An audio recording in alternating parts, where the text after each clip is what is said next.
Children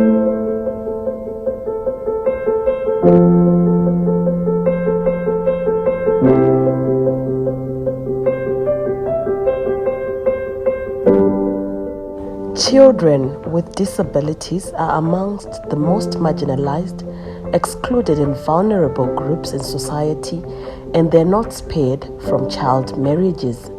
The devastation of child marriage effectively ends a girl's childhood, and this is true for the 16-year-old Tafadzwa Manisi.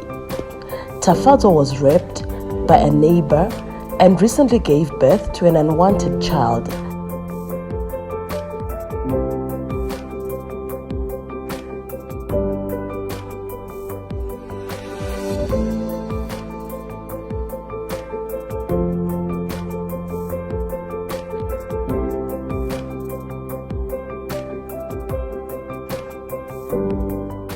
Sadly, due to language barrier, justice is yet to be served as the perpetrator is walking scot-free. Tafadzwa's story is synonymous to many other stories that girls with disabilities encounter. In Zimbabwe, 1 in 3 girls are married before the age of 18. Child marriage's drivers include poverty, religion, harmful practices, etc. These are worsened for children with disabilities for 2 reasons. Number 1, negative attitudes, stigma and discrimination against children with disabilities. Number 2, barriers to their access to public services.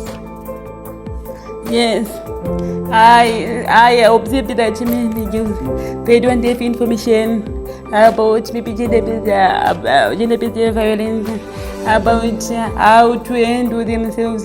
Why? Because of information, because of communication barrier. Sign language is not used everywhere. So there is a communication barrier between the parents, the teachers, the friends, the church. So they don't have information from anywhere. So for that reason, most of them, they become victims of abuse. Why? Because they don't know their rights, they don't know any information. Deaf Women Included, DWI, with support from HIVOS, seeks to end child marriages among girls with disabilities, particularly deaf girls. Deaf Girl Clubs is one of the activities DWI is implementing as an awareness tool for the girls to be aware of the ASRHR issues. I've seen that many girls in Zimbabwe, they are usually abused and discriminated. So I learned a lot from this club, and I hope that in the future I have to try and fight for the rights of the girls in Zimbabwe. 4 clubs have been established. The clubs are also helping in identifying sexual violence cases as well as other ASRHR issues.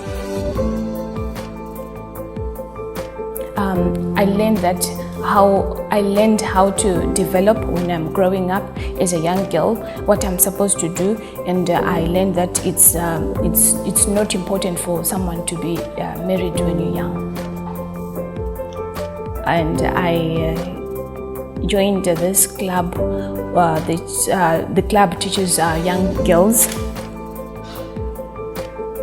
to develop and be aware of different aspects of life. So first, what I learned is like for the young girls to have access to all the information that's relevant to the deaf. The clubs are helping the girls in so many ways. They are providing them with a safe space where you find academically they've improved so much now that they know what their goal is. And also their school attendance has been so great because like now, rarely would you hear a child who is absent from school from the time we started these clubs, because that's one other thing that we teach them, that they need to attend school each and every moment of their life. They have to utilize every opportunity that they get. DWI also developed a first ever case management booklet that guides professionals on case management when working with deaf children. We want to make the information accessible, and like recently we made a book, and we want to see gender-based violence service providers be inclusive, and they must learn what they are supposed to do, because being inclusive starts with the budgeting.